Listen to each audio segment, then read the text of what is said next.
For 300 years, the Vorathaians had owned the stars. This wasn't just a boast. It was a cold, hard fact that every single species in the galaxy knew. Their empire stretched across 2,000 star systems, enforced by tens of thousands of warships. When the Vorathaians wanted something, they took it. When they gave an order, you obeyed. That's just how the universe worked. The Galactic Council, this huge assembly on a station floating in the void, was supposed to be about diplomacy. But with 47 species gathered there, everyone knew the truth. It was just a fancy stage to make the Vorathaians' demands sound like polite requests. They'd argue and debate, sure, but when the vote came, the result was always the same. Any planet that dared to step out of line found itself choked by sanctions, blockades, or something much, much worse. The Vorathaian in charge, High Chancellor Vexith, was a terrifying figure. His people looked something like us, but their skin was thick and gray like granite. Their eyes had this soft, creepy red glow, and their voices rumbled like a distant thunderstorm. Vexith's chair was the biggest in the room, set on a platform above everyone else. That wasn't official protocol or anything, but nobody was dumb enough to complain. And today, Vexith had called them all for a special announcement. The other delegates sat in their seats, a nervous buzz filling the giant chamber. Some whispered to each other, while others just stared straight ahead, trying to look brave. But they all had that sinking feeling in their stomachs. They knew what this was probably about. The Vorathaians had found themselves a new toy. "Honorable members of the Council," Vexith's voice boomed across the room without needing a microphone. "The Empire has discovered something new, something that will benefit every species under our protection. Our scouts have mapped a new world on the galaxy's outer edge. Our computers call it Sol 3, but its primitive locals have a different name for it: Earth." The delegates all shifted in their seats, leaning forward just a tiny bit. A new world meant new resources, new workers, and a whole lot of new money flowing right into the Empire's pockets. Of course, if a species was extra obedient, they might get a few table scraps. "Our first scans," Vexith continued, "show a planet rich in minerals and crawling with life, and more importantly, it's home to a species that calls itself human. Our intelligence team just finished their report, and to be honest, the results are hilarious." He waved a hand, and a massive hologram flickered to life in the center of the chamber. It showed a beautiful blue and green planet with swirling white clouds orbiting a yellow sun. Then it zoomed in, showing cities, cars, and the people themselves. "As you can see," Vexith said with a smirk, "the humans are laughably primitive. They've just barely started to dip their toes into space. Their fastest ships still use chemical combustion. Can you believe it? Chemical combustion. That's like using a canoe to cross an ocean. They think landing a couple of their people on their own moon is some kind of historic achievement." A few nervous chuckles echoed from the delegates. Chemical rockets were ancient tech, the kind of thing you'd find in a museum, not powering a starship. It was like discovering a lost tribe that was still amazed by fire. "And get this," Vexith added, "the humans don't even have one single government. They're split into almost 200 different groups, and most of them are busy fighting each other over patches of dirt, resources, and dumb ideas. Their most powerful weapons are these primitive atom splitters, things they call nuclear bombs. I suppose they're good for blowing each other up, but they're totally useless against modern energy shields." More pictures flashed in the hologram: busy human cities, tiny, fragile-looking spaceships. To all the advanced races in that room, the humans looked like toddlers playing with blocks. "The Empire has decided," Vexith announced, his voice dropping, "that Sol 3 and its entire system will be absorbed into our territory. The humans will get one chance to surrender and serve the Empire. If they say no, then we'll proceed with standard military action. Fleet Admiral Kreth has been assigned to lead the 7th Subjugation Fleet for this mission." A hologram of the Admiral appeared next to the image of Earth. Kreth was even bigger than Vexith, his armor covered in metals from centuries of crushing other worlds. His red eyes burned with a fire that was a trademark of his genetically engineered combat skills. Kreth had personally forced 9 civilizations to their knees. He had never lost. The Seventh Fleet is made up of 847 warships, Vexith said, plain and simple. That includes 6 dreadnoughts, 42 battleships, 150 cruisers, and all the support ships we need. Now, the usual procedure for a world that hasn't even figured out faster-than-light travel is about 100 ships. However, Admiral Kreth asked for the extra firepower to make a lasting impression.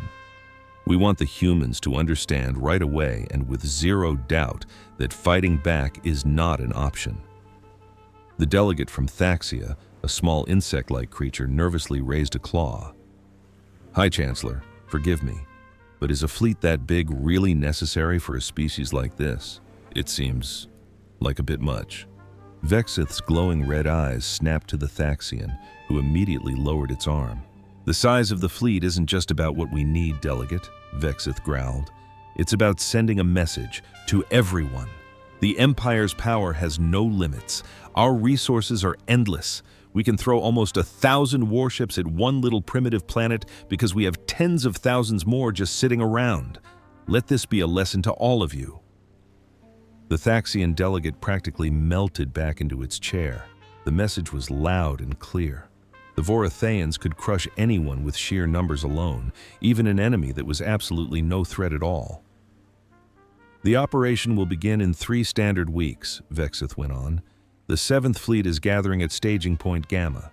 Admiral Kreth expects the entire takeover to be finished in less than one of Earth's days. The humans will see our fleet fill their ski, they will hear our terms, and they will surrender. If they're stupid enough to fight, their entire military will be wiped out in a matter of hours. After that, we begin our standard integration protocols." And every single person in that room knew what standard integration protocols really meant. The humans would be disarmed. Their planet would be stripped of its resources and taxed into poverty. Their people would become cheap labor for the Empire's massive projects.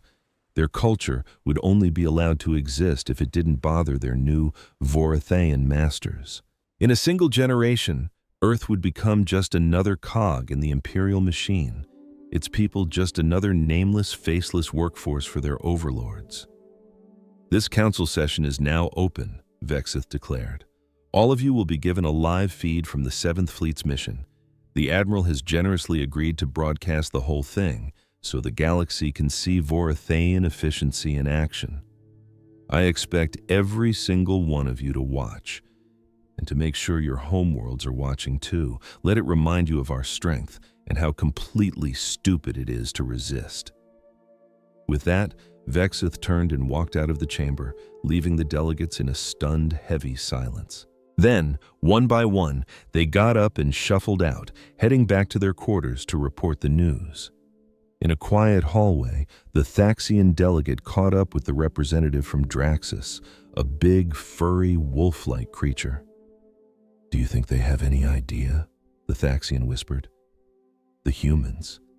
Do they have any clue what's coming for them?" The Draxian shook its massive head. How could they? They barely even know for sure that anyone else is out here.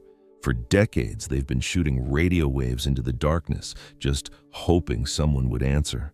Well, an answer is on its way, and it's the worst one they could possibly imagine. "I almost feel bad for them," the Thaxian murmured. "Listening to their old broadcasts, they sound so full of hope. They talk about peace, about different species working together for the greater good." "Then they're fools," the Draxian replied, though his voice was laced with a hint of sadness. "The galaxy isn't some happy family. It's a food chain. The Voratheians are at the top, and the rest of us are just trying not to get eaten. That's the cold, hard truth. The humans are about to get a very painful lesson in how things really work."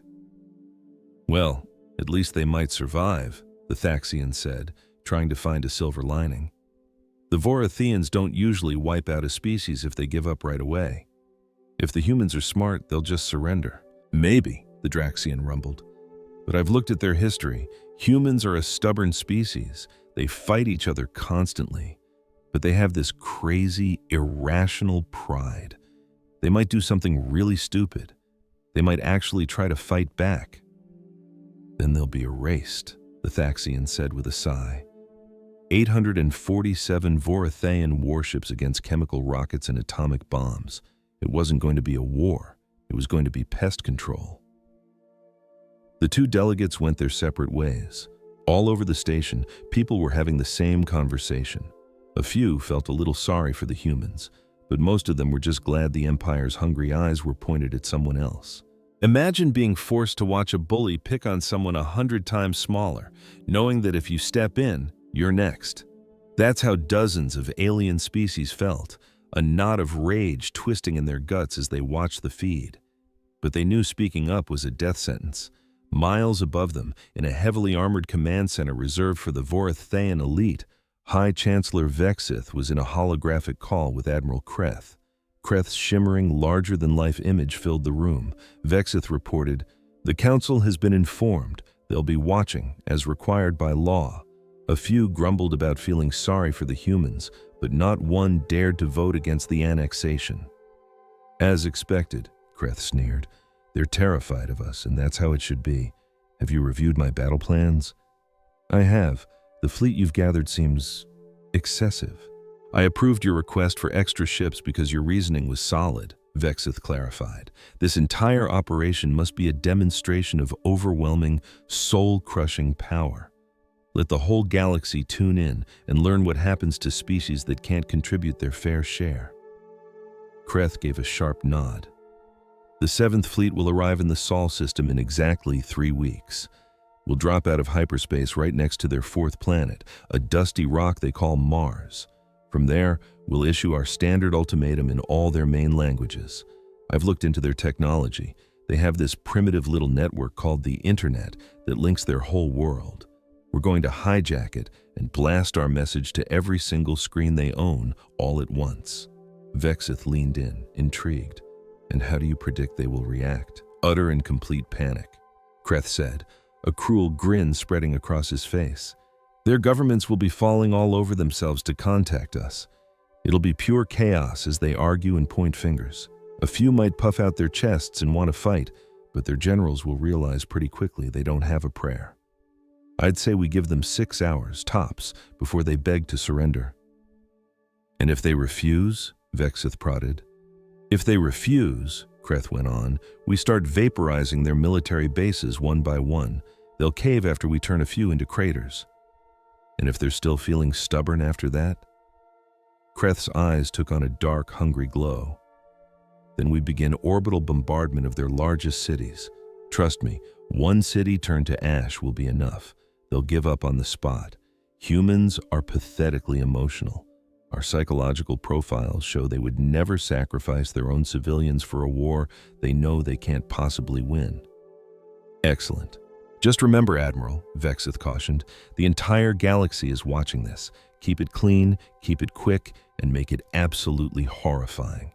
I want every species watching to be reminded that the Empire is invincible." "Consider it done, High Chancellor," Kreth confirmed with a salute.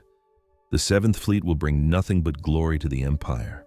As for the humans, they'll be a forgotten footnote in our grand history. Just another primitive race that learned its place as kneeling before Vorithaean power." The hologram vanished, leaving Vexith alone in the quiet room. He walked over to a massive viewport, staring out at the infinite ocean of stars.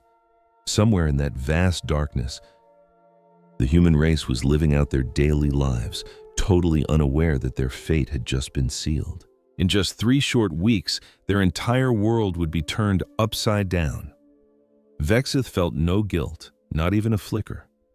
To him, the galaxy was a simple place. The strong dominate the weak, the intelligent control the simple-minded. The Empire took whatever it wanted for one simple reason, because it could. It was just the law of the jungle, writ large across the stars. The humans were about to get a painful lesson, and the rest of the galaxy would be taking notes, remembering why you never, ever challenge the Empire. 3 weeks. That was all the time Earth had left. The Vorithaean 7th Fleet ripped a hole in reality, pouring out of hyperspace like a dark poison spreading across the cosmos. 847 warships materialized near Mars, their obsidian hulls swallowing the light of the distant sun. Every ship was a predator, built for one thing: destruction. Their smallest vessels were the size of a human aircraft carrier. Their largest dreadnought stretched over 5 kilometers long, bristling with enough firepower to crack a planet's crust. On the bridge of the flagship, the Eternal Dominion, Admiral Kreth watched the red sphere of Mars grow on the main view screen as his fleet slid into a perfect, menacing formation. All around him, Vorathaean officers moved with the calm, practiced precision of a machine built for conquest. The bridge itself felt more like a cathedral of war, with ceilings soaring 20 meters high and walls covered in streams of tactical data. "Fleet formation is locked, Admiral," the tactical officer reported. "All ships report green across the board. The jump was clean." "Scan the system," Kreth ordered. "Full spectrum analysis. I want to know the location of every human ship, satellite, and space rock. No surprises." The sensor officer's fingers danced across her console, aiming the fleet's formidable sensor arrays at the third planet from the sun. "Scanning now, Admiral. Initial pings are showing a cloud of artificial satellites around their home world, mostly primitive communications and weather monitoring. We're also detecting chemical rocket launches from the surface. Looks like routine trips to a tiny orbital station. No military craft detected outside their planet's atmosphere." Kreth nodded, a smug smirk touching his lips. It was exactly as their intelligence had predicted.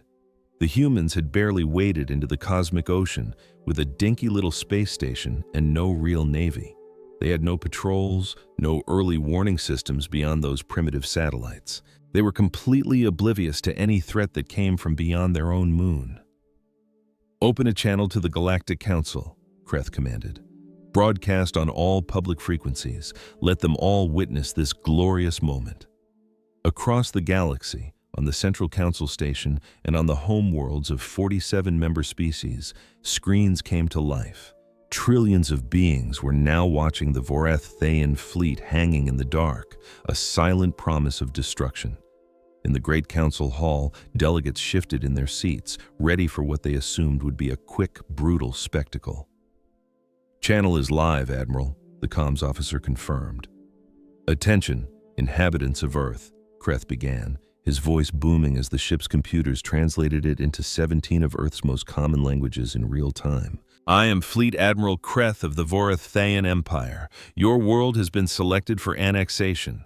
You are to immediately cease all military activity and prepare to receive our occupation forces. You have 6 hours to broadcast your unconditional surrender. Comply, and your people will be peacefully absorbed into our glorious empire. We will protect you, guide you, and put your world to productive use. But if you resist, we will deliver total annihilation. You cannot win. You cannot escape. Your only choice is to decide how you will survive. Obey and live. Resist and be erased. You have 6 hours." The message ended. On the bridge of the Eternal Dominion, the officers shared expectant glances. Their intelligence brief suggested it would take at least an hour for the humans to even digest the message. They anticipated panic signals, mass confusion, maybe even pleas for more time. The actual response arrived in 2 minutes. It was a single audio transmission, no video, from someone identifying themselves as NORAD Combined Space Command. The voice was a human male, speaking English in a steady, almost casual tone.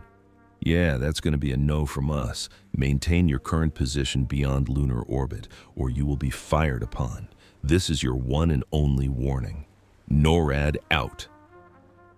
For a full 10 seconds, the bridge of the Eternal Dominion was utterly silent. Officers just stared at each other, completely baffled. Then, Admiral Kreth began to laugh. It was a deep, rumbling sound that echoed through the massive command center. "Did you hear that?" he roared, gesturing at his crew. "They just threatened us! A species that still uses glorified fireworks to get into orbit just threatened the Vorathaean Empire. They warned us!" He laughed again, even harder this time. "I have brought 9 civilizations to their knees. I have personally ordered worlds to be turned into glass. And these These insects think they can fire upon us? Across the galaxy, the reaction was stunned silence. In the council chamber, delegates looked around nervously. The Thaxian ambassador leaned toward his Draxian colleague. They said no. In 2 minutes, they didn't even have a meeting. They're insane, the Draxian whispered back, or they have no clue what they're dealing with. On the Eternal Dominion, Kreth's laughter choked off, replaced by a cold, sharp fury. Communications, he barked. Send a message back. Tell them they just made the single greatest mistake in their short, insignificant history. Tell them we are advancing on their world and will now accept nothing less than their immediate and total surrender. Anything less will result in their extinction. Yes, Admiral, the officer began, but Kreth held up a hand. Actually, forget it. No more talking. Words are wasted on animals. All ships advance on Earth. Bombardment formation. It's time to teach these humans what defiance actually costs. The colossal fleet moved as one. 847 warships surged toward the small blue planet, a perfect, disciplined wall of death. The massive dreadnoughts formed the core, shielded by layers of battleships and cruisers, with nimble destroyers racing ahead as a deadly screen. It was the perfect setup for steamrolling a weaker enemy, a textbook case of shock and awe. What's our time to Earth's orbit? Admiral Kreth barked. At this speed, 43 minutes, Admiral. Perfect, he smirked.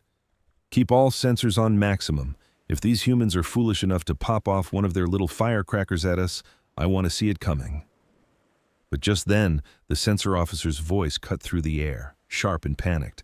Admiral, we have contacts everywhere. Hundreds, no, wait, thousands of new signatures are appearing all over the system. What? Kreth marched to the sensor station. Where did they pop up from? Did they use FTL? That's impossible. They don't have that tech. The officer, her eyes wide with fear, stammered, No FTL signatures, Admiral. They were already here, hiding. They're dropping some kind of stealth field. They were all around us, sir. Literally everywhere. Hidden in the asteroid belt, lurking out by the gas giants, even tucked away in Mars's orbit. We were caught in a box, and we never even knew the lid was closing. On the main screen, the tactical map was erupting. Little red dots blinked into existence. First a few dozen, then hundreds more. Each one was a ship of a completely unknown design, positioned throughout our solar system in what could only be described as a perfectly laid trap. Across the galaxy, other species watched the feed in total shock. The Thaxian delegate leaped from his seat. How is this possible? Our spies said they didn't have a deep space fleet.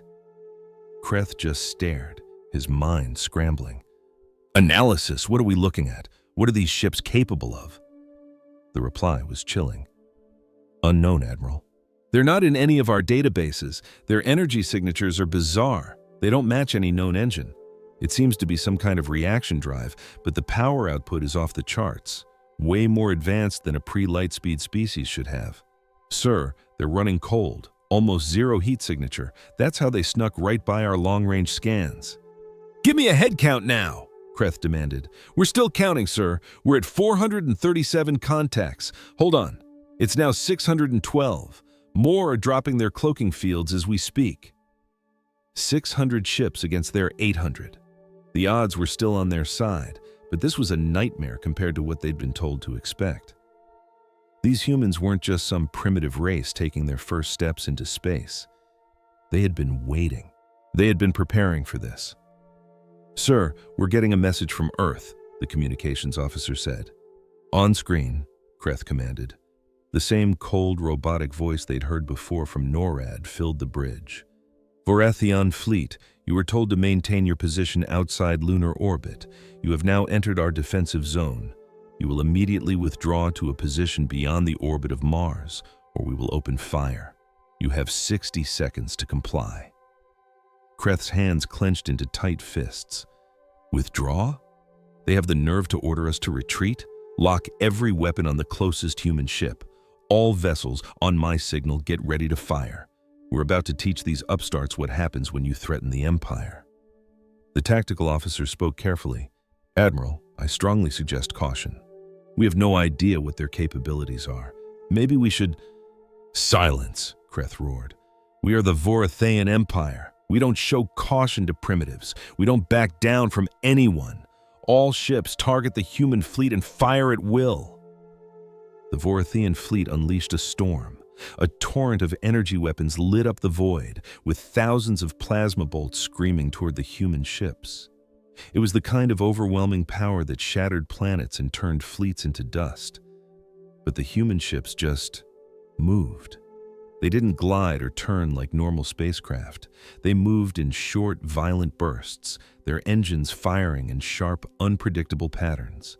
The Vorathean targeting systems, which were designed to track predictable flight paths, couldn't get a lock. 90% of their shots flew right past them into empty space. The few shots that did connect slammed into the human ships, and their shields flared. But they weren't energy shields like the Voratheans used. It was something else. It looked like layers of armor that boiled away under the heat, sacrificing the outer shell to protect the ship inside. It was a crude, almost primitive solution, but it was working. "They're breaking formation, sir," the tactical officer reported. "They're flying erratically. Our targeting computers can't keep up." And then the humans shot back. The first shot came from a ship that had been hiding in the shadow of Mars. It wasn't a laser or a plasma cannon. It was something much simpler and 1,000 times more horrifying. It was a solid block of metal, fired by electromagnetic rails at 30% of the speed of light. A kinetic kill weapon, just a dense slug moving at an insane velocity. It hit the lead dreadnought, the glorious Conquest, right in the center. The ship's shields, designed to stop energy, did nothing against a solid object moving that fast. The projectile blasted through the shields like they were made of glass.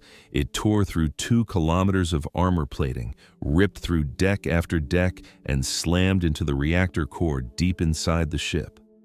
The glorious Conquest just fell apart. Its reactor went critical, exploding in a silent, brilliant flash of light so bright it could be seen from Earth. 5,000 Vorathean soldiers were gone in an instant. The shockwave from the explosion crippled 2 other cruisers nearby. On the council station, the delegates just stared at their screens in absolute horror. The Draxian delegate whispered, "They destroyed a dreadnought with 1 shot. How?" But the humans didn't give them a moment to recover. More kinetic slugs fired from hidden positions all over the solar system. They were cheap, simple pieces of metal, but at those speeds, they were unstoppable. Vorathean shields were useless. Vorathean armor was like tissue paper. Ships that had conquered entire star systems were being ripped to shreds by weapons the rest of the galaxy would have laughed at. "Evasive maneuvers," Kreth screamed. "All ships, scatter! Break formation! We have to dodge these things!" But the humans had planned for that too. As the Vorathean fleet broke apart in a panic, the human ships charged forward, closing the distance. And when they got closer, they unleashed a whole new set of weapons, missiles that could change direction on a dime, defying the laws of physics. Warheads carrying nuclear payloads that detonated right against Vorathean hulls. Lasers, powered by contained atomic blasts that sliced through armor in close-range dogfights. "They're on top of us!" the sensor officer screamed. "Sir, they're using the wreckage of our own ships as cover. They're hiding in the debris fields and ambushing us." Kreth watched in pure terror as his glorious fleet was being taken apart piece by piece. The humans fought like no one he'd ever encountered. They had no honor, no formations, no tactics he could possibly predict. They attacked from crazy angles, used decoys and electronic warfare to create chaos, and even sacrificed their own small ships to draw fire while their bigger ships lined up perfect kill shots. "Order a retreat," Kreth finally managed to say, his voice cracking. "All ships fall back to Mars orbit. We need to regroup and, sir, our hyperspace drives are being jammed. The humans are blocking our FTL." "What? That's impossible. They shouldn't have that technology." "Maybe so, sir, but we can't jump. Any ship that tries is getting nothing but critical error messages." And in that single, horrifying moment, Kreth finally understood. The humans had been listening. They had studied Vorathean tech, analyzed their transmissions, and built weapons specifically designed to exploit every single one of their weaknesses. They were trapped. trapped in a system with an enemy they had written off as helpless prey. The battle became a brutal, horrifyingly efficient slaughter. Every species in the galaxy watched, and their entire idea of what humanity was shattered with every passing moment. It was timestamp 0.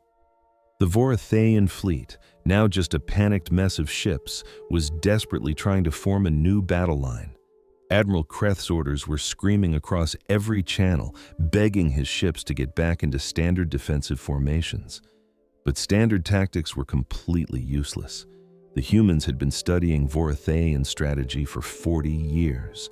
They had watched every public recording of every battle the Empire had ever fought. They knew what Kreth was going to do before the thought even entered his head. Human ships swarmed in from all directions. Ships that had been powered down in the asteroid belt for years roared to life and raced toward the battle. Platforms that had been disguised as dead satellites near Jupiter revealed themselves to be massive gun emplacements. Ships that had been literally buried under the ice of Saturn's rings broke free from their camouflage and joined the fight. The humans had turned their entire home system into one giant deadly mousetrap, and the Voratheians had flown right into it. At timestamp 247, the Voratheian battleship Pride of Empire finally got a kill, destroying a human frigate with a focused blast of plasma. The small ship broke apart, its crew of 200 lost as their ship vented into the void. For a split second, Kreth felt a tiny spark of hope. Maybe they could still win this. On paper, the Voratheians should have crushed them. They had more ships, bigger guns, everything. The humans were just a nuisance, relying on a surprise attack that was doomed to fail. Or so they thought.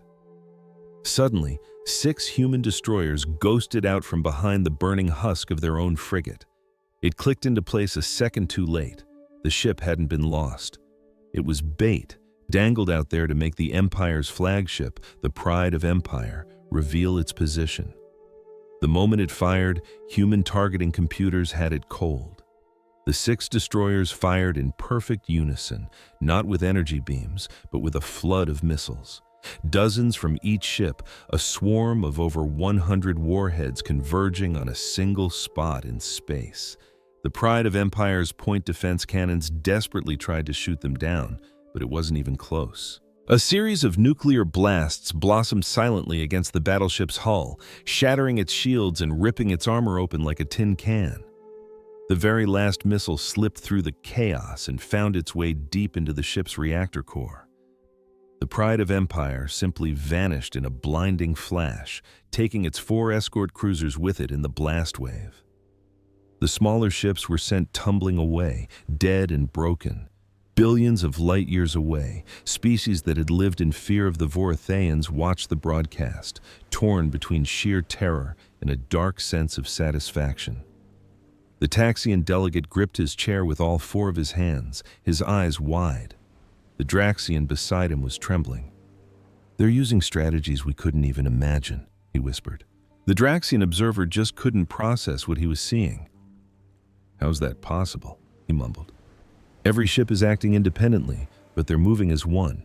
There's no flagship coordinating them, no single command ship to target. It's like they're all connected." He was right. What looked like chaos to the aliens was actually a perfectly choreographed dance of death. Every single human ship, weapon, and sensor was linked into a single massive network. They saw with a million eyes, their computers crunching data as one mind, systematically taking the enemy fleet apart. It was a hive mind of light and steel, turning a scattered collection of ships into one lethal superorganism. At timestamp 512, it finally sank in for Admiral Kree. He wasn't fighting a band of disorganized rebels. He was up against an enemy that had spent generations preparing for this exact moment. Every weapon they used was designed specifically to counter Voratheian technology. Every maneuver they made exploited a strategic weakness he thought was a closely guarded secret. "All vessels retreat!" Kree's voice, once so full of command, was now just a panicked rasp. "Fall back to Mars and spool up the hyperspace drives." His fleet scrambled to obey, turning tail and burning their engines for open space. But a hyperspace jump isn't instantaneous. The ship's computers need a full 30 seconds to calculate a safe route. 30 seconds to plot a course that wouldn't fly them straight into a star. 30 seconds where they had to fly in a straight, predictable line for the jump to work. And the humans knew it. The Voratheians had bragged about their rapid deployment tech in public broadcasts for years.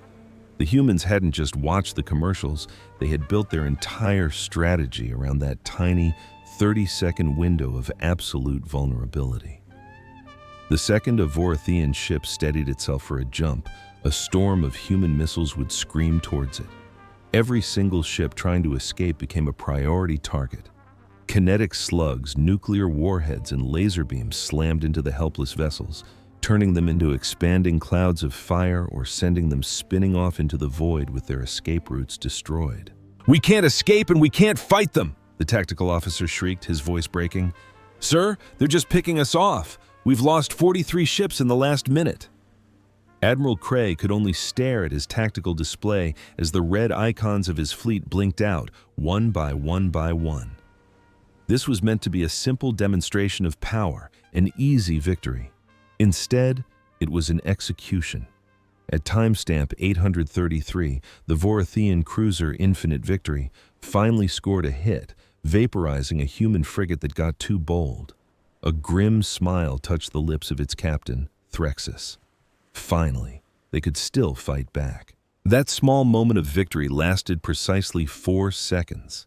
6 human destroyers, which had been feigning a retreat, suddenly whipped around and charged. They'd sacrificed another one of their own ships as bait, a trick that was somehow still working. The humans simply didn't value their ships the way the Voratheians did. To them, a ship was just a bullet, completely expendable if it took out a more valuable enemy. It was a cold, brutal calculation that horrified the Voratheians, whose entire culture was built on military honor and the glory of individual warships. The destroyers opened fire at point-blank range. The Infinite Victory and its 3 escorts were torn to pieces from all sides at once, their shields collapsing, armor melting, and reactors going critical. In less than a minute, 4 more Voratheian warships were gone, their flaming debris adding to the growing scrapyard that was now orbiting Earth. Across the galaxy, the species watching the live feed were finally starting to understand. This wasn't a battle. It was a statement. Humanity was proving that having the fanciest tech in the galaxy means nothing if you don't have the stomach to use it properly. The Voratheians had bigger ships and more powerful guns, but the humans had a smarter plan, better training, and an absolutely terrifying willingness to sacrifice whatever it took to win. At timestamp 1109, Admiral Kree's own flagship, the Eternal Dominion, took a direct hit to the bridge. A kinetic slug fired from a human battleship struck the dreadnought right where human spies had said the command center would be. The projectile, moving at a significant fraction of light speed, ripped through 30 meters of reinforced armor before its small nuclear warhead went off deep inside the command deck. Admiral Cray had just enough time to understand. He saw the ceiling buckle and tear apart. He saw his officers thrown about the room like rag dolls. He saw fire erupt from the consoles as the main view screen cracked, violently sucking the air from his lungs. His final words, broadcast on an open channel for the entire galaxy to hear, were a choked scream of pure, unadulterated rage. "How? You savages!" And then the Eternal Dominion's reactor core blew. The flagship that had put down 9 rebellions, the ship that had laid waste to entire worlds, the vessel they called Indestructible, shattered into 3 massive chunks and countless smaller pieces. Admiral Cray and his crew of 12,000 were gone. The death of the flagship threw the rest of the Voratheian fleet into absolute chaos. With no one left to give orders, it was every ship for itself. Some tried to fight, some tried to run, and a few just gave up, broadcasting desperate pleas for mercy. The humans responded only with weapons fire. This was never a fight for territory. This was pest control. Every last Voratheian ship was a target. And the human fleet was not going to stop until every last one was a drifting wreck. There would be no prisoners, no survivors to tell the tale, and no witnesses besides the shocked alien races watching from light years away. At timestamp 1322, a tiny Vorithian scout ship, the Swift Messenger, managed to punch through the fighting. Its captain was a young officer named Keyleth, and he was piloting the fastest ship in the fleet. Scout ships were designed to run, not fight. Keyleth redlined the engines, pushing them far past their safety limits as he streaked for the edge of the solar system, trying to get far enough from the sun's gravity to make a clean jump to hyperspace. He was so close, he was actually going to make it. The human ships were all tied up with bigger threats, too far away to give chase. Just a couple more minutes, and he would be home free. He would be the one to warn the Empire that humanity was a sleeping giant, that this invasion was a trap, and that every assumption they'd made about these so-called primitives was catastrophically wrong. And then, a single human ship appeared on his sensors, accelerating from behind the moons of Saturn at a speed that was flat out impossible. No ship should be able to move that fast. The G-forces alone would turn any living crew into a red paste. It was pulling off maneuvers that would snap a pilot's spine.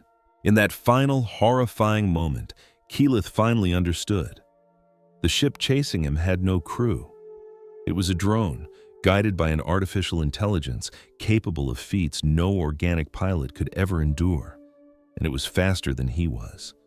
The drone caught up to the Swift Messenger at timestamp 1358. It didn't bother with missiles or lasers.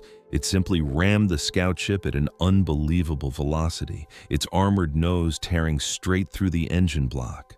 Both ships vaporized in a silent flash, two more pieces of junk in the graveyard of space. But just an instant before the impact, Keyleth had managed to broadcast one last frantic message. A final desperate message screamed out on an emergency channel, a data scream that would take years to crawl back to the Vorithian homeworld. But it would get there. The warning was short, chilling, and clear. Earth is not what we thought. They were ready. They were waiting. The fleet is gone. For the love of the Empire, do not come here. I repeat, do not come here. At 1400 hours, the last Vorithian vessel, a crippled frigate hiding behind Mars, blinked on a sensor screen. A volley of missiles erased it from existence. The captain never even got the chance to whisper, "We surrender." Human computers had simply run the numbers. The damaged ship had a chance to repair its drive and escape. So it was flagged for immediate termination. And just like that, the war was over. 4 hours ago, 847 Vorithian warships had stormed into our solar system. Now, there was nothing left but dust and echoes. The human fleet lost 63 ships, every single one a calculated sacrifice, a pawn traded for a queen. The final score was almost unbelievable, a kill ratio of over 13-1. In the Grand Chamber of the Galactic Council, delegates from 1,000 worlds watched in absolute stunned silence. The battle feeds were dark, replaced by silent images of floating scrap where an armada used to be. The Vorithian delegate was a statue in his chair, his crimson eyes wide and vacant. Can you imagine? Being the baddest bully in the schoolyard for 3 centuries, only to get knocked out in a single punch by the quiet kid in the back of the class. Finally, a Thaxian delegate broke the spell, his voice a dry rasp. The Vorithian Empire. They've reigned for 300 years. They've crushed 17 civilizations and never lost a single major battle. And a species we all dismissed as primitives just wiped their entire navy off the map in 14 minutes. A grim-faced Draxian delegate turned to him. "You're wrong," he said, his voice low. "This didn't take 14 minutes. This started 40 years ago, the second humanity first heard our radio signals. They've been preparing for this day ever since. They had built their weapons in secret, trained their soldiers in the dark, and turned their entire solar system into one giant hidden fortress. And then they waited. They let the galaxy write them off as harmless, waiting for the perfect moment to reveal the truth. Suddenly, a new message hijacked every screen in the chamber, overriding all channels. It was broadcast on every frequency, instantly translated into every known language. The face of a human woman appeared, She introduced herself as Representative Chen, and her words were as simple as they were bone-chilling. "Earth is closed," she said flatly. "Any ship entering our territory will be destroyed. No negotiations, no warnings. We don't want anything from you. We won't take anything from you. Stay out of our home, and we'll stay out of yours. But if you come looking for a fight, you will meet the same fate as the Vorithians. This is your first and only warning."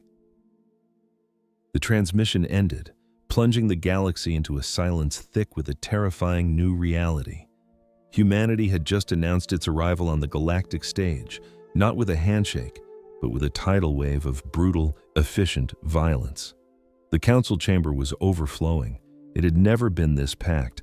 Every species had sent their top diplomats, their sharpest generals. They all had the same burning question: what in the stars just happened? And the fear that hung in the air: are we next? These humans just took apart the most powerful military in the galaxy in less time than it takes to eat lunch. What else were they hiding? High Chancellor Vexith stood, but his usual commanding aura was gone. He didn't look powerful, he looked rattled. The myth of Vorithian invincibility was dead, and everyone in that room was standing at its funeral.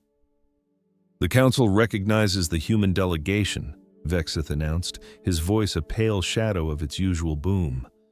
"We have convened this emergency session to demand an explanation for the events in the Sol system. Representative Chen, your people have some explaining to do." In the center of the hall, a hologram of Representative Chen shimmered into existence.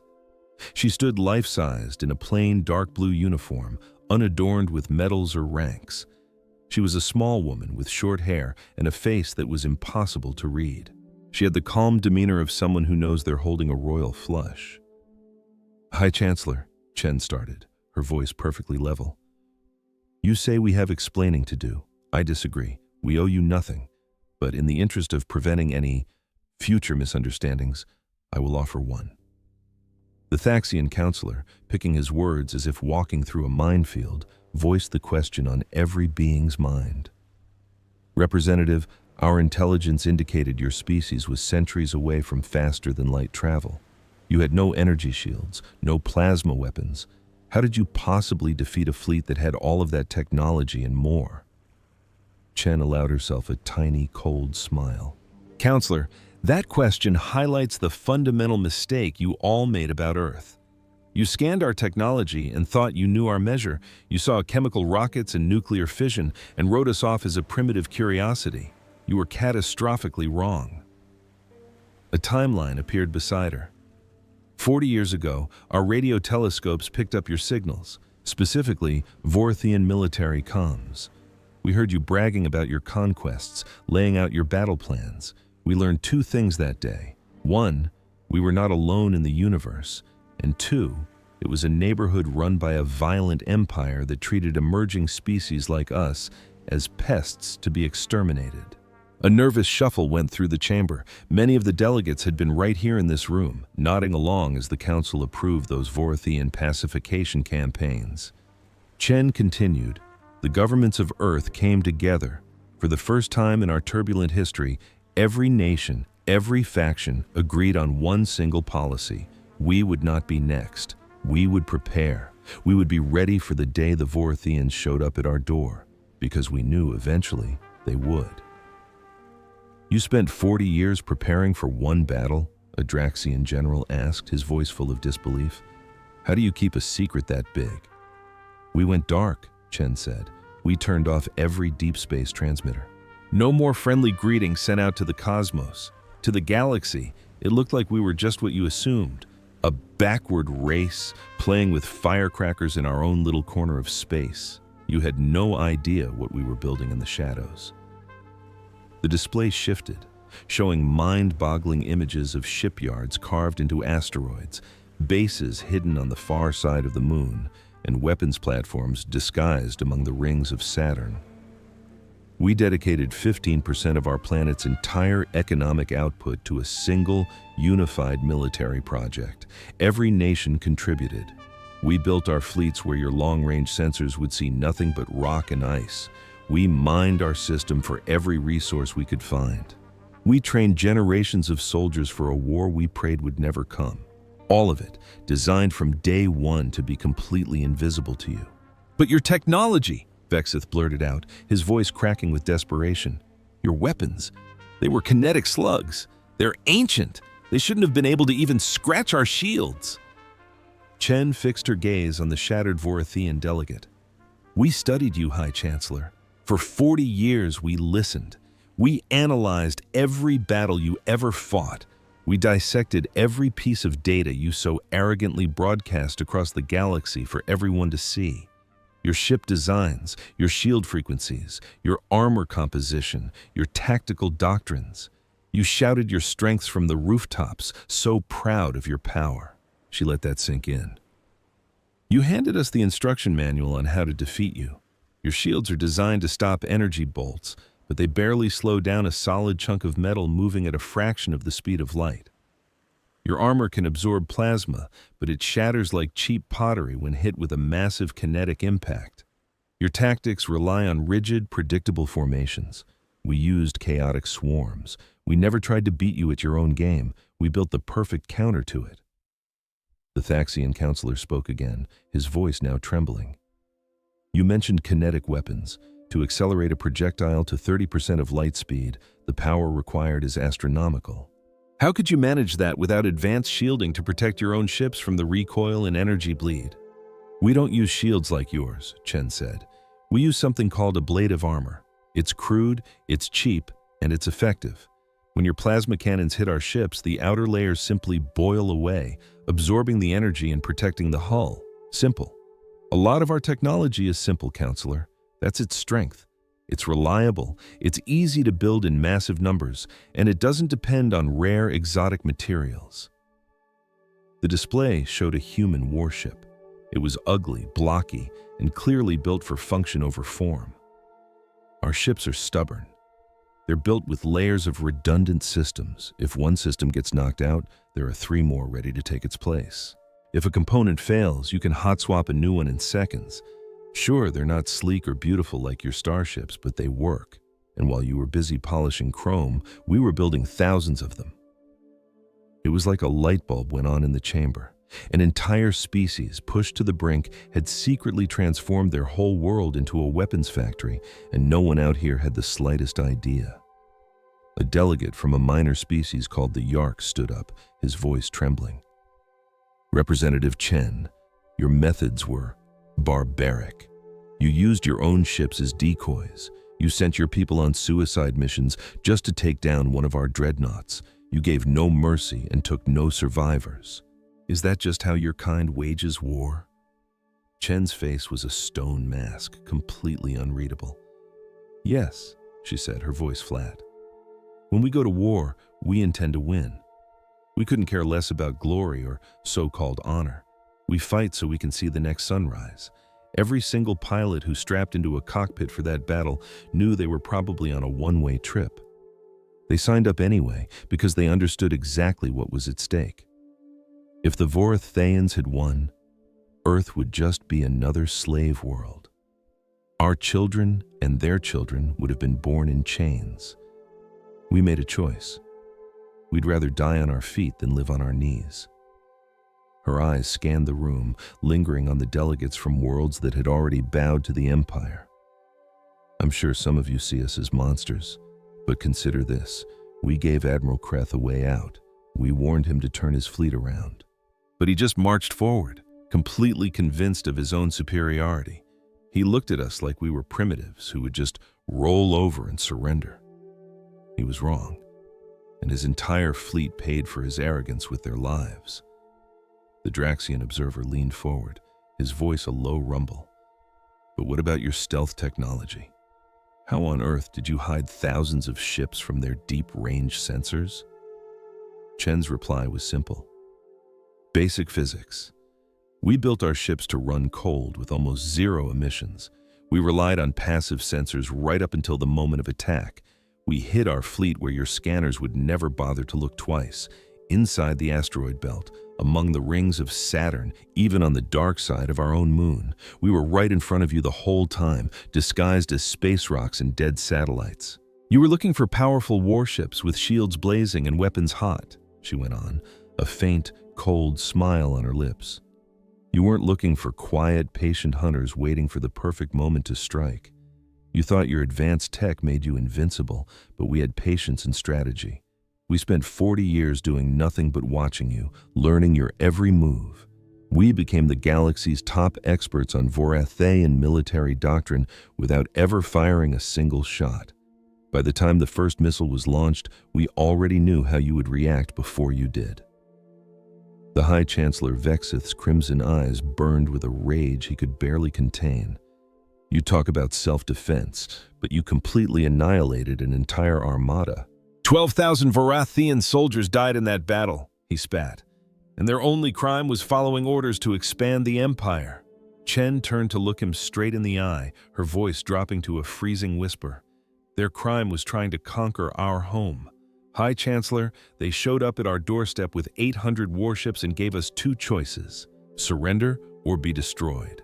They promised to turn our cities into glass if we fought back. What did you honestly expect us to do? Welcome them with open arms? Thank them for the honor of becoming your slaves? A thick, uncomfortable silence filled the great hall. Vexith had nothing to say. Chen continued, her voice tight with controlled fury. And let's get something else straight. For 40 years, we've been listening to your Galactic Council broadcasts. We listened to all 47 of you debate the Vorathaean expansion. We heard you call them subjugation operations. We watched you vote to formally absorb conquered planets into your empire, and not once, not a single time did we hear anyone object. Not one of you ever stood up and said that maybe, just maybe, the Vorathaeans should be stopped. Her gaze swept the chamber again, and one by one the delegates looked down, ashamed to meet her eyes. You all knew exactly what the Empire was. You watched them swallow world after world, and you did nothing. You were too afraid, too weak, or maybe just too comfortable to risk doing the right thing. So don't you dare stand there and lecture me about the lives we had to take to protect our freedom. You had 40 years to build something better than this empire. You just chose to live on your knees instead. The Thaxian counselor finally spoke, his voice barely audible. You're not wrong, Representative Chen. We should have done more. We should have resisted, but the Vorathaean Empire was just... It was too big. No single one of us could have stood against them.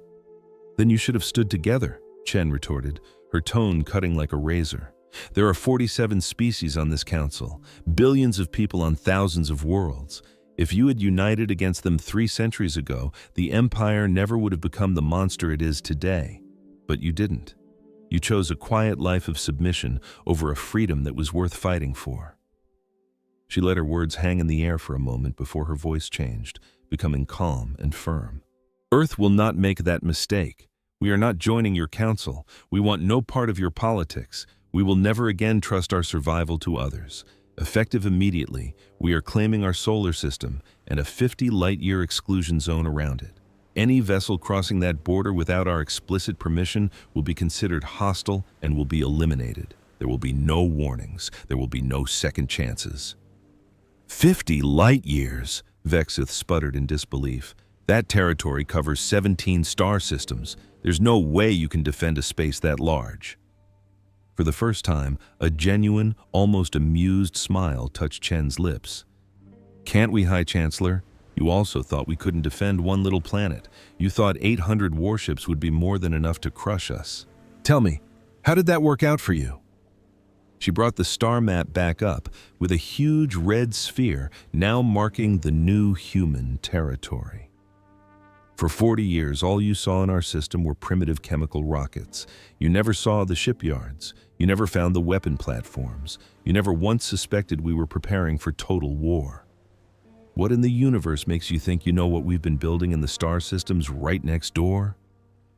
A chilling realization spread through the chamber. If the humans had built a secret war machine in their own system for 40 years, what could they have built in all that time in the surrounding systems? How deep did this rabbit hole go? We have automated defense platforms positioned throughout the entire exclusion zone, Chen stated matter-of-factly. They've been sitting there, silent and waiting, for the last 20 years. You never found them because you were never looking for them. These platforms have one very simple mission: destroy any unauthorized ship. They don't negotiate, they don't offer warnings, they just remove threats. She turned off the map and looked at the stunned delegates one last time. Humanity is now officially withdrawing from all galactic affairs. We don't want your trade deals. We don't want your alliances. We don't want your politics. We just want to be left alone. Stay out of our territory and you'll never hear from us again. Cross the line and you'll end up just like the Vorathayans. But what if we need your help? A small voice asked. It was the delegate from Plinix, a world the Vorathayans had conquered 200 years ago. What if new empires rise up to take their place? Now that the empire is weak, will you help us? Chen looked at the Plinix delegate, and for a split second, there was a flash of something like regret in her eyes. No. Earth's policy is isolation. We are not getting dragged into your wars. We are not your saviors. You have to save yourselves. Build your own ships. Make your own alliances. Create the peaceful galaxy you always claimed you wanted, but do it on your own. She softened her tone slightly. I'm sorry, but humanity has learned a very hard lesson. We can't trust anyone else to protect us. We can't rely on treaties or councils. The only security that's real is the strength you make for yourself, and for that reason, Earth is closed. The holographic image of Chen started to flicker. Right before she disappeared, she left them with one final thought. This is the first and the last official communication humanity will have with this Galactic Council. Don't try to call us. Don't send your diplomats or your cargo ships. And whatever you do, do not test the borders of our exclusion zone. We've said all we have to say. Just remember what happened to the Vorathian 7th Fleet and stay away. The hologram vanished, leaving the council chamber in a deep, terrified silence. It had been 6 months since the 14-minute war, and the galaxy had been fundamentally broken. The Vorathian Empire, the single greatest power in known space for 3 centuries, was in a state of total collapse. Imagine being on your knees for 140 years, only to suddenly be told you can stand. That's what happened the day the Vorathayan Empire's iron grip on the galaxy finally broke. With their terrifying 7th Fleet reduced to cosmic dust, the whole rotten structure began to collapse, and the first world to rise up was ours, Draxus. For generations, they tried to beat the warrior out of us, but they never could. The second we heard the news, we kicked their officials off our planet, politely of course, and declared our independence.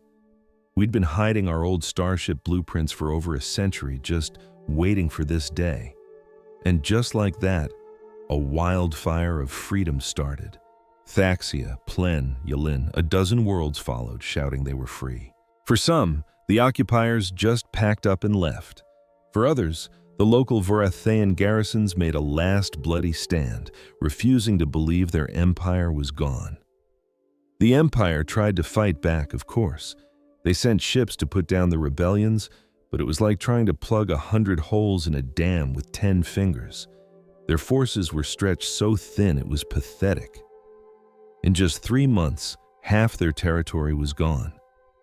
The worlds that were left started fighting each other, with every ambitious commander claiming he was the true emperor now. The very species that had conquered 17 civilizations was now busy tearing itself to pieces from the inside out. And the Galactic Council? Total joke. They were already a laughingstock for not seeing the humans coming, and this just finished them off. Nobody even bothered showing up to meetings anymore. The council station, once this grand symbol of unity, became a ghost town. The few politicians who still came just sat around blaming each other while the galaxy burned. I heard the Thaxian counselor gave a speech to a room of empty chairs. He said, "We failed. We let the Vorathayans build an empire of fear, and we called it stability. We called it peace. But it was a peace held together by a gun. And the second someone stared down the barrel of that gun and won," he said, "the whole thing came crashing down." A Draxian military observer in the back of the room just nodded. "It's an arms race now," the observer said. "Every species is building warships, studying what the humans did, trying to figure out how they broke the most powerful military in the galaxy. Everyone's scared they're going to be the next one on a conqueror's list. The Thaxian just sighed. Can you blame them? The humans taught us two things. A big fleet means nothing without a brilliant strategy, and the only person you can truly count on is yourself. After Earth taught the galaxy that brutal lesson, a strange, heavy silence fell. Nobody trusted anyone, least of all the Council. How could they have missed a power like humanity brewing right under their noses?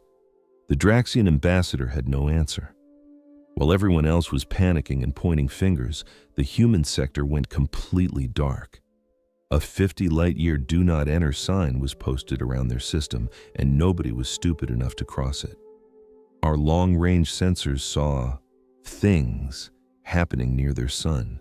Massive shapes were being built in Jupiter's orbit. Weird energy pulses were coming from Saturn. An entire civilization was buzzing with activity, but not a single ship so much as poked its nose past their border. The whispers started. Were they building giant ships to run away from the chaos?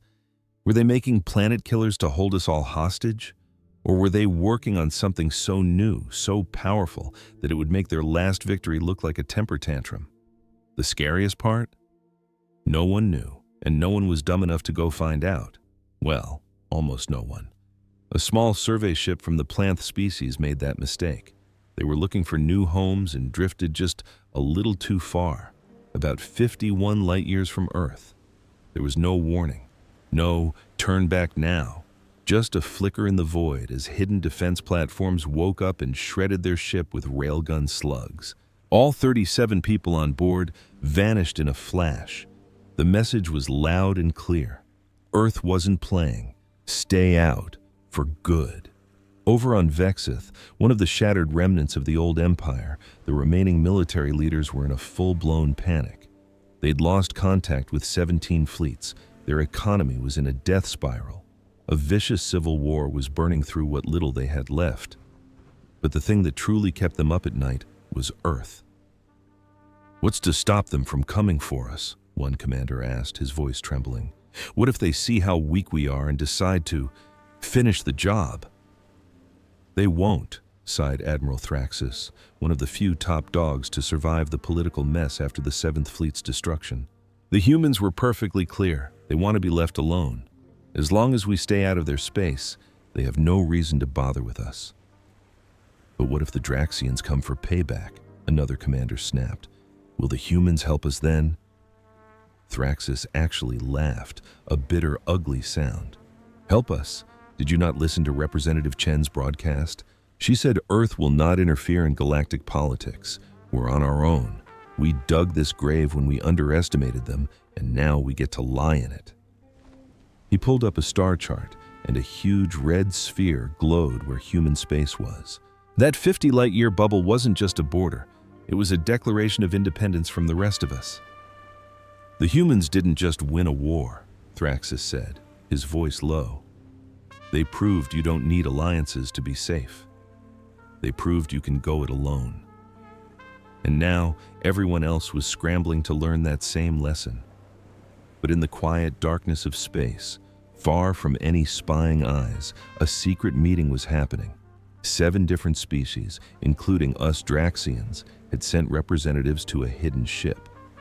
Our own governments didn't even know we were there. We were calling ourselves the Liberation Coalition, and we were planning to build a better future. Our delegate spoke first. We all know why we're here. The Varathian Empire is dead. The Galactic Council is a joke. And humanity proved that real safety comes from strength. But we can't all be Earth. We don't have 40 years and a unified planet to prepare. So we do it together, the Thaxian representative said. We combine our resources, share our technology, and build a defensive alliance so tough that no one will ever get the bright idea to start another empire. But what about the humans? The Plen delegate asked nervously. What if they see a new alliance as a threat to them? Then we prove them wrong, our Draxian said. We show them with our actions that we respect their border. No flybys, no spy drones. We make it obvious that we want the same thing they do. Peace and the right to forge our own path. Over the next few months, the Liberation Coalition quietly grew. More worlds joined, sharing ship designs and coordinating production. We started using human tactics, small, automated defense stations, and simple, tough systems, instead of the fancy, fragile tech the Empire loved. We studied the Battle of the Sol system like it was a holy book, trying to understand every piece of their genius. But we did one thing the humans never did. We learned to trust each other. We shared everything, building an alliance based on cooperation, not conquest. We were becoming what the Galactic Council only ever pretended to be, a true partnership of equals, sworn to mutual defense. Back on Earth, Representative Chen watched the Galactic reports stream into the Unified Defense Command Center. The galaxy is resetting, her intelligence chief reported. The Vorathian Empire is history. Their old territories are locked in civil wars, and about 15 species have formed their own little alliances. The biggest is this Liberation Coalition. Sir, they're using our strategies. Good, Chen said, her eyes never leaving the screen. Let them learn. Let them stand on their own. That's what we wanted, isn't it? A galaxy of free peoples, not a collection of slaves. But what if they get strong enough to be a threat to us? A general asked. What if they unite everyone against Earth? Chen just smiled. She pulled up a new screen, showing the incredible boom of human industry. Cities floating in orbit, asteroids being hollowed out for resources, fusion plants powering the moons of Jupiter, and shipyards, bigger than any the galaxy had ever seen, building the next generation of human power. The lesson was for them, the future was for humanity. Let them try, she said, her voice as cool as deep space. It took us 14 minutes to dismantle the Vathayan 7th Fleet, and that was with hardware we designed 40 years ago. Do you really believe we've been idle for the last 6 months? Do you think we just stopped getting better? She widened the display to the system's edge, showing ship concepts with revolutionary drives and weapons that made their legendary fleet look like museum pieces. The Vorathayans made a fatal error, Chen explained. They assumed the war would be won by the side with the fanciest toys. But victory goes to those who prepare better, fight smarter, and simply refuse to be beaten. We spent 4 decades preparing for the Vorathayans. We've spent the last 6 months getting ready for whatever comes next. A junior officer spoke up, his voice hesitant. Ma'am, begging your pardon, but some worry we're planning for the wrong kind of future. The galaxy isn't just chaos anymore. New alliances are taking shape, better ways of doing things. Maybe it's time to end our isolation. We could help them. Chen faced the young man, and a bit of the ice in her eyes melted. I understand that impulse, I truly do, but our policy exists for a very good reason. The moment we dive into galactic politics, we paint a giant target on our backs. Every other power will either want to use us as a shield or try to tear us down. We'd get pulled into one conflict after another, forced to choose sides and shed our blood for problems that aren't ours. She walked over to the viewport, looking down at the beautiful swirl of blue and green that was Earth. Our own people spent centuries slaughtering each other over lines on a map, different gods, and patches of dirt. We nearly torched this entire world with our own weapons. It took a threat from the stars to finally get us to act as one. That unity is the most valuable thing we have, and it's delicate. We can't afford to see it crack by getting mixed up in the galaxy's endless wars. So we just stand by? The officer asked, his voice barely a whisper. We watch while they might get crushed under the heel of some new empire, and we do nothing? We do a lot more than nothing, Chen corrected him gently. We protect us. We hold on to our strength, our freedom. We serve as living proof that a species can make it in this hostile universe by relying on itself. We're leading, not by giving orders, but by showing them what's possible. You don't need to build an empire to be safe. You just need the will to build your own walls and the power to defend them. She leaned back, her eyes scanning the data flowing across the main display. Now look at this, she said, her tone calm. Out at the edge of their self-declared border, something amazing was taking shape. 3 new alliances had formed in the last month, pieced together from the wreckage of the Vorathayan Empire. Species that had been bitter enemies for generations were now sharing technology, coordinating defense grids, and learning how to stand up for themselves. "It's working," she breathed. "They're finally learning." Her head of intelligence wasn't so optimistic. But for how long? Coalitions like these are built on shaky ground. What happens when old grudges resurface over a moon or a mining claim? Chen just shrugged. "Then they'll sort it out. That's not our business anymore. Earth has secured what it needs. The rest is their problem to solve." "We now hold 17 star systems," she reminded them, gesturing toward the holographic map. "That gives us more than enough space to expand for centuries to come. We have the resources, the territory, and the firepower to guarantee our independence. That is all that matters." She could see the doubt on some of their faces. "I know what you're thinking, that this is selfish. But consider the alternative. If we get involved in galactic affairs, how long before we're dragged into someone else's war? How long before they start seeing our fleet not as a shield for our home, but as a weapon to advance their own goals? Our founders were crystal clear on this," she continued. "We fight for our survival, not to create an empire.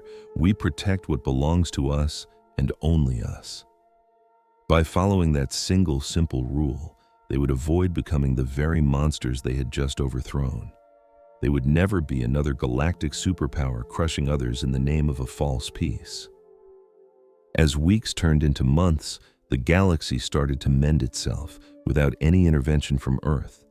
The scrappy new Liberation Coalition expanded to include 23 species, becoming a legitimate power. The old Vorathaean warlords continued to fight among themselves, weakening each other. New trade routes hummed with activity, linking worlds that had been forbidden from communicating for ages. And through it all, Earth stayed completely silent, a ghost in the galactic network. No ships entered its space, and no messages were sent out. The humans had simply disappeared from the public stage, leaving the rest of the galaxy to guess what they were planning behind their silent frontier. Some saw Earth's withdrawal as a massive waste. With human strategy and power, a new, better galaxy could have been forged from the ruins. Others saw their isolation as the ultimate act of wisdom. By refusing to play the game, the humans could never be corrupted by it. But on one point, everyone was in agreement. The galaxy had been changed forever. The collapse of the Vorathaean Empire demonstrated that no one was untouchable. Earth's stunning victory proved that pure willpower and brilliant tactics could defeat superior technology every single time. And humanity's silent retreat showed that you didn't have to participate in the great game to survive. In the end, Earth achieved everything it had ever wanted, safety secured by its own might and peace secured by a very clear message. Bothering them was a deadly mistake. The galaxy learned to give that silent patch of space a very, very wide berth. And so, they learned to keep their distance. Back in the Unified Defense Command Center, Representative Chen allowed herself a small, satisfied smile as she reviewed the latest intelligence. The plan had worked flawlessly.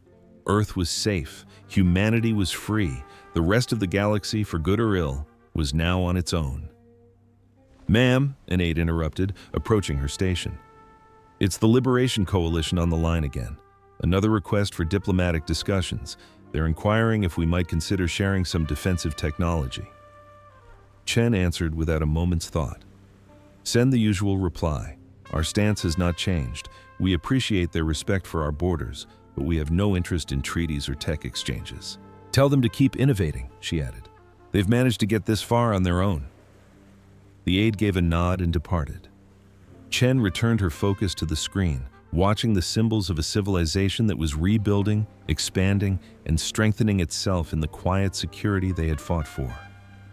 Earth was closed for business, and it would remain that way indefinitely if needed. Because humanity had learned the harshest lesson the galaxy could teach. When it comes down to it, you can only rely on yourself. Alliances crumble, treaties turn to dust. The only thing that endures is the strength you forge with your own two hands.